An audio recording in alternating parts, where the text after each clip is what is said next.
నమస్తే అండి, I'm doctor శ్వేత. ఈరోజు నేను ఒక చిన్న టాపిక్ గురించి చెప్పాలనుకుంటున్నాను.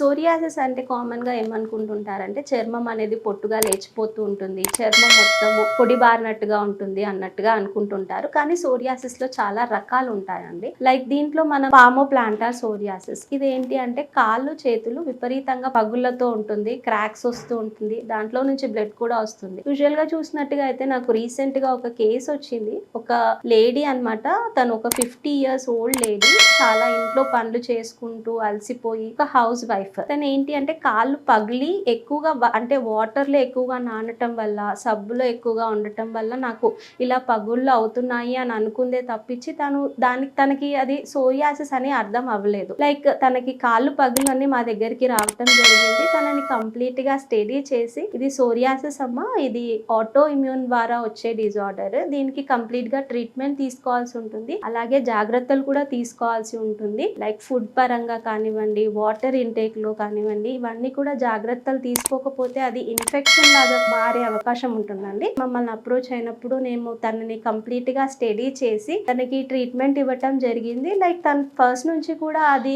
నేను ఎక్కువగా సోప్ లో ఉండటం వల్ల వస్తుంది, ఎక్కువగా వాటర్ లో ఉండటం వల్ల వస్తుంది అని తను చాలా నెగ్లెక్ట్ చేయటం జరిగింది ఆ కంప్లైంట్ ని. తనకి అది అలాగే స్ప్రెడ్ అయిపోయి ఈవెన్ తన చేతులు కూడా మొత్తం పగుళ్లతో రక్తం కారుతూ చాలా పాథటిక్ స్టేజ్ లో తను మా దగ్గరికి రావటం జరిగింది. అప్పుడు మేము తనని సోరియాసిస్ కి ట్రీట్మెంట్ ఇచ్చాము. ఈ సోరియాసిస్ కి మనం కరెక్ట్ గా కనుక ట్రీట్మెంట్ ఇచ్చినట్టుగా అయితే మనకి విత్ ఇన్ 3 to 4 months లోపల మనకి సోరియాసిస్ లో చాలా మంచి ఇంప్రూవ్మెంట్ వస్తుంది. మనకి మనము ట్రీట్మెంట్ ఇవ్వటం వల్ల విత్ ఇన్ 3 months లో తను నార్మల్ అయిపోయింది. అండ్ అలాగే తన చేతులకి కాళ్ళకి ఉన్న పగుళ్ళు కూడా తగ్గాయి. ఈవెన్ ఒక అడుగు కూడా వేయలేని పొజిషన్ లో ఉన్న తను, అసలు నడవలేని పరిస్థితిలో ఉన్న తను నార్మల్ గా విత్ ఇన్ 3 months ట్రీట్మెంట్ తీసుకున్న తర్వాత నార్మల్ గా నడుచుకుంటూ రావటం జరిగింది. ఇప్పటి నుంచి తనకి ఒక 1 year లోపల తన ట్రీట్మెంట్ కంప్లీట్ అయిపోయింది. మళ్ళీ చాలా రోజుల వరకు తనకి ఆ కంప్లైంట్ అనేది రిపీట్ అవ్వలేదండి. హోమియోపతిక్ ట్రీట్మెంట్ కనుక ఒకసారి తీసుకున్నట్టుగా అయితే మనం రూట్ కాజ్ నుంచి ట్రీట్మెంట్ ఇస్తాం కాబట్టి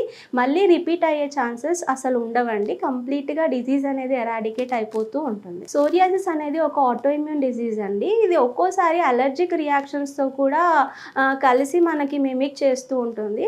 సో దానికి మనం కొంచెం నాన్ వెజ్ తక్కువ తింటాం. లైక్ ఫిష్ అవాయిడ్ చేయాల్సి ఉంటుంది. ఎగ్స్ కానీ నాన్ వెజ్ లైక్ చికెన్ ఇలాంటిది తిన్నప్పుడు ఎక్కువగా అయిపోయే అవకాశం ఉంటుంది. వాటర్ ఎక్కువగా తీసుకోవాలి. పులుపు అలాంటి పదార్థాలు తక్కువగా తీసుకోవటం వల్ల మనము దీంట్లో ఎలర్జిక్ రియాక్షన్స్ కూడా కలిసి ప్రాబ్లం ఎక్కువ కాకుండా ఉంటుంది.